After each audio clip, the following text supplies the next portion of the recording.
Alright guys, welcome back to F1 News. Max Verstappen has revealed he is open to a potential move to Ferrari in the near future here in Formula 1, even making a special request to John Elkann, the president of Ferrari, certainly implying driving for the Scuderia is on his list of things to do before he leaves the sport. When could this realistically happen? What would the driver pairing potentially be? Does Verstappen feel like driving and maybe winning for Ferrari is necessary to cement the legacy he wants in this sport? Very much enjoy your thoughts in the comments below. Hit the like button if you enjoy. Subscribe if you're new as always, I would greatly appreciate it. Before we get to the Max Verstappen stuff, Helmut Marko has been under the spotlight quite a lot over the last few days, as you may be aware. The jokes, honestly, on this one write themselves. The local Styrian government, a region of Austria, has actually given him a prize for critical thinking for his decades of work and also behind the scenes. It's incredible how you couldn't write this stuff, could you? And even Riegler, the city councillor for culture there, said the following about Mr. Helmut Marko, Dr. Helmut Marko, actually. Sometimes, well, he has an unconventional way of life. Sometimes he surprises with his points of view and ways of argumentation, sometimes questioning the supposedly immovable facts, sometimes also making contributions to discussions through sarcastic and humorous exaggeration, which pleasantly stand out from expected platitudes, kind of saying that, well, Marko may have unconventional opinions on certain people and individuals from certain backgrounds that may not necessarily be aligned with what is common consideration today, but you know, maybe those guys appreciate that a fair bit. So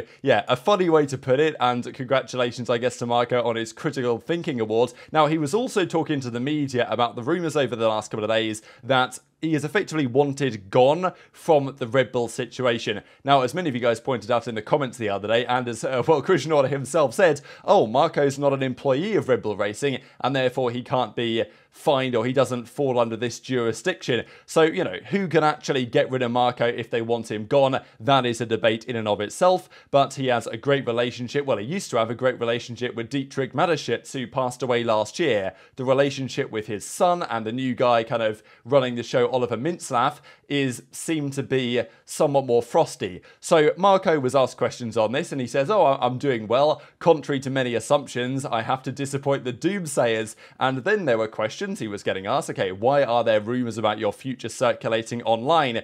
He then asked the question, or he answered the question, as to this summit supposedly taking place this week to his future, when he says, there is no summit this week. I have a contract until the end of next year. When and how I stop, when it's over, I decide, and not, for example, Mr. Horner. It's not Christian Horner, but Mr. Horner's kind of, I think this is the way that Marko often refers to Horner, but still thought it was a little bit interesting. But the second part of this answer definitely implies that there is something going on behind the scenes at Red Bull. As Marko says, after the death of Mateschitz, everything is different. Certain people are now trying to redefine their powers. So, you know, that sounds like people, as was rumoured the other day, want more jurisdiction on what Marko usually manages within that system than they presently have. Whether that's Horner trying to redefine his powers, whether that's Oliver Mintzlaff trying to redefine his powers, or whether that's Mateschitz's son trying to redefine his powers, who knows? But Marko, despite saying that, oh, I don't know where these rumours are coming from,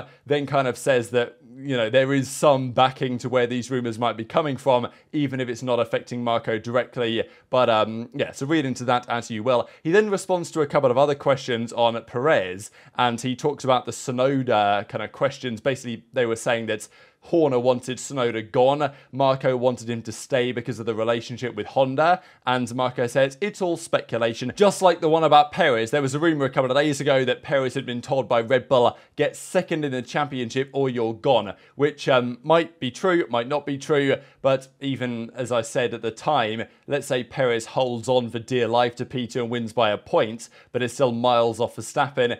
Is that enough? Not necessarily. Or maybe that's not true at all. And Marko says, I think we are winning too much. Incredible things are being brought into the world. Max Verstappen's performances should be appreciated more. It is extraordinary. And then he actually goes on to talk about the kind of loyalty and appreciation there is between Max and Marko. Marko's methods on finding drivers for their program has been called into question, but fundamentally, he did kind of change the game in the way that's done. And despite many drivers getting axed under his tenure, he has found some diamonds in the rough. And Verstappen was one of those. And Verstappen has the same appreciation the other way and has often defended Marko on many occasions. Since our first conversation when Max was 15, there's always been a special connection between us. Now I'm looking forward to Austin, where he can potentially get his 50th, kind of crazy really, Grand Prix victory this Sunday. Now, you got to wonder how this could be connected to the discussion here with Ferrari, especially if, let's say, Marko retires or is forced out in the next couple of years. Will that affect Verstappen's opinion of the perception of that Red Bull team? Maybe, to a certain extent. So we'll get to that in a second. Obviously, we saw these rumours on Perez that Marko says aren't true, but, I guess time will tell on that one. He also commented on the Alex Albon situation because Nico Rosberg the other day said that Albon would be the perfect man to replace Perez, get back into the Red Bull family. I think Albon himself has said that he doesn't really want to do this. And I'm pretty sure Helmut Marko said before that this isn't really going to be happening and they're not going to bring Albon back. But now he says that actually he was pretty good at Red Bull until he got spun out twice, once on his way to a win, which tugged on his nerves. Why not get him back into the Red Bull? It gets brought up a lot, he says. So maybe not... Maybe by the media he means rather than internally, but still it's an interesting debate. And Albon will absolutely be a very big player on the driver market when he becomes available after next season, I guess. So yeah, I think maybe 2025 Albon will be on the market rather than 2026. But yeah, still, he is going to be a big player. Ferrari have been linked to Albon as well not that long ago either. But another man getting linked to Ferrari at the moment is this man, Max Verstappen. They actually, well, some analysis groups, Sports Pro, came out with their top 50 influential or marketable athlete, shall we say. I thought the list was a bit questionable. It was like Messi, LeBron, like they had Megan Rapinoe at like 5th, so I was like, I don't really know if I buy this, to be honest. But anyway, Hamilton was 7th, Max Verstappen was at 10th, and then it was Lando Norris above Charles Leclerc, which, definitely Norris, very marketable driver, but I feel like Leclerc should be above him, to be honest, but maybe you guys disagree on that one. So anyway, I think kind of makes sense that these guys will be here. I guess they didn't want too many F1 drivers in there, and actually calculating this stuff is so difficult anyway that people always read into this stuff more than they should. But Verstappen, obviously a big name, and he's been talking about his potential future relationship with Ferrari. This was a very interesting thing to say, especially given that he'd said shortly afterwards about potentially being open to joining Ferrari at some point in the future. So Verstappen says he would like to have in his garage at some point all the Red Bull cars in which he's won a title, and also, so he says his ideal collection is all the Red Bull cars he's won a title with one exception, and that is Schumacher's Ferrari F2004. An incredible car, but I just have no idea how to buy it. This is an appeal to John Elkann. I hope he reads this interview and maybe calls me so they can have a discussion on what it might take for, Verstappen to get hold of this car. And it's a very interesting thing to say, right, that Verstappen's pretty much saying that if there's any car, anyone as a kid grows up, they look at the red car, that's just how it goes. And it's kind of a thing that every Formula One driver has some inclination towards Ferrari to some extent. They either want to drive there or, they always think about the possibility. Even Hamilton recently said that you can never just discount Ferrari. He had a conversation, I'm sure John Elkann paid for the dinner with Hamilton that was rumoured to have happened a couple of months ago. But then, of course, Hamilton decided to re-sign the deal at Mercedes that he was always going to do. But when Ferrari come knocking, it is a different kind of knock. And Verstappen is making it clear that he at least has an inclination towards the Ferrari team and saying, look, John Elkann, maybe we could have a discussion as to what it might take to get this car in my garage at some point or another. Then he went on to say about his possible future at Ferrari. Ferrari has an incredible history in the sport and is a formidable component to compete against. Future at Ferrari, when my current contract expires, I'll be 31 and I think I can still do well, which kind of implies that it's definitely on the cards. So Verstappen's contract ends at the end of 2028. It's the longest contract right now on the Formula One grid. And he will stay at least until, I would say, 2027, because, look, let's be honest, right, Red Bull are going to be good for at least the next couple of years, up until 2026. 2026, brand new regulations. It's plausible Verstappen you know, goes into 2026, the car isn't very good, the engine isn't very good, and Red Bull are, you know, on the back foot massively there, and Verstappen struggles to, you know, get wins and definitely doesn't win the championship that year if that was to be the case. If that's true, Verstappen, we know, is not frustrated at the sport, I would say, but he definitely has made his frustrations on the amount of races, the sprint races, certain things that he doesn't like about the direction that F1 is taken, and has many times said that his retirement immediately after his contract ends is not off the cards at all. He wants to do other things, wants to do endurance championships, wants to be able to compete in things like Le Mans, or maybe even do the Indy 500, I don't know, and try and complete the Triple Crown. And he wants to do these things while he's still in prime form. He doesn't want to wait until he's like 40, and then at that point,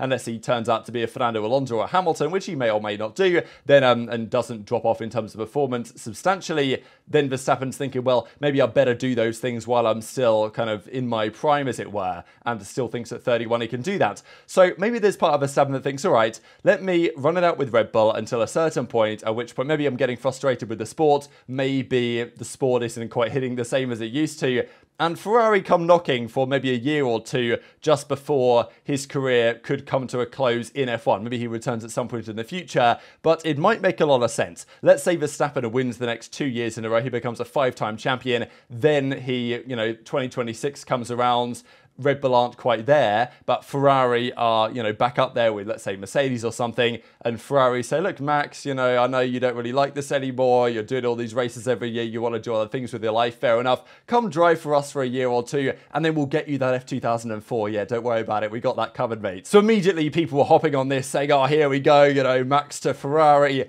get Hamilton in the car as well, would be fireworks, which, like, I doubt this is going to be the driver pairing. I mean, it's not an unrealistic opinion, I guess, to think that Leclerc could still be there come 2027, 2028, 2029 maybe. As I say, it's quite possible that Max does run his contract out at Red Bull, but if they start the next era and they're massively on the back foot, and he's getting frustrated with the sport, Max might think, all right, like, let me just get in the red car now and I'll do a couple of years. Leclerc might still be there at that point. It's tough to say. But Max being open to a Ferrari move is definitely interesting. And I do wonder what you guys think about this. It's a big debate that always goes on when we talk about these things, whether it matters if you've driven for more than one team, if you see what I mean. I mean, there's champions like Senna, champions like, obviously, Kimi, but also plenty of others. Vettel is a good example, right? That won their championships only with one team. And, you know, does that mean they're less of a, you know, legendary champion? Not necessarily, but I think it does maybe add something to a legacy if you've won with multiple teams, multiple outfits. Probably doesn't, you know, for some people that's not going to matter. For some people that's going to mean quite a lot.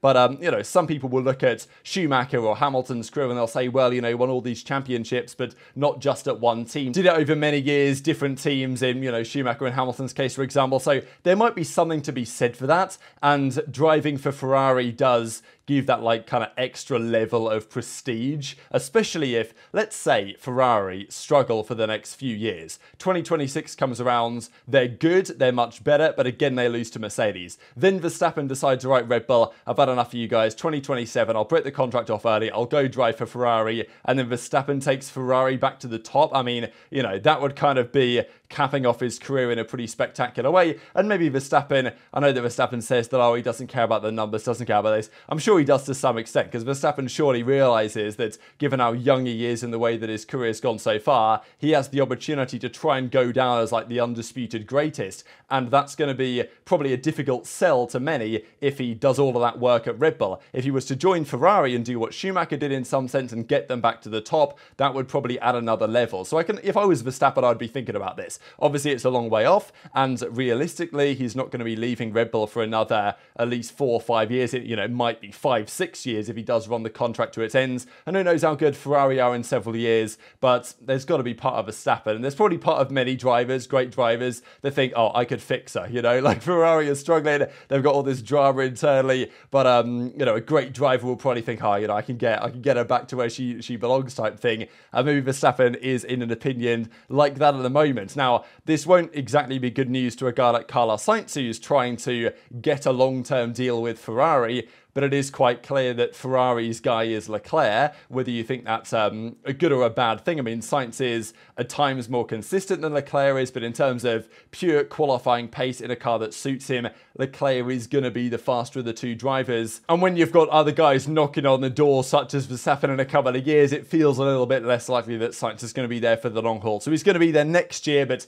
next year's silly season is going to be pretty crazy. Albon has been linked quite heavily to Ferrari as well as an option, so we'll see if that goes through. And then maybe in a few years after that, then Max Verstappen could come into this team if the stars were to align in that way. Just a couple of things to close out the video with. We saw a while ago now, in June actually, 200 million euros was invested by Otro Capital into Alpine. This was like Ryan Reynolds and stuff. That was the talking point at the time, who has invested in this capital investment type fund thing, investment group as it were. Now, they've also brought on a load of other big names. So, you know, Patrick Mahomes, Travis Kelce, who's been in the news a lot lately for various reasons, involving Taylor Swift, and then, you know, Anthony Joshua, Juan Mata, Trent Alexander-Arnold, Rory McIlroy, and this guy Roger Ehrenberg as well. So, yeah, I don't know if it really means much. I don't exactly expect all the Swifties to start turning up to the Grand Prix, but, you know, it's interesting to note at least. I think this is more on the, like, marketing side, really, than actually means anything, because it's not like Alpine are getting further investment,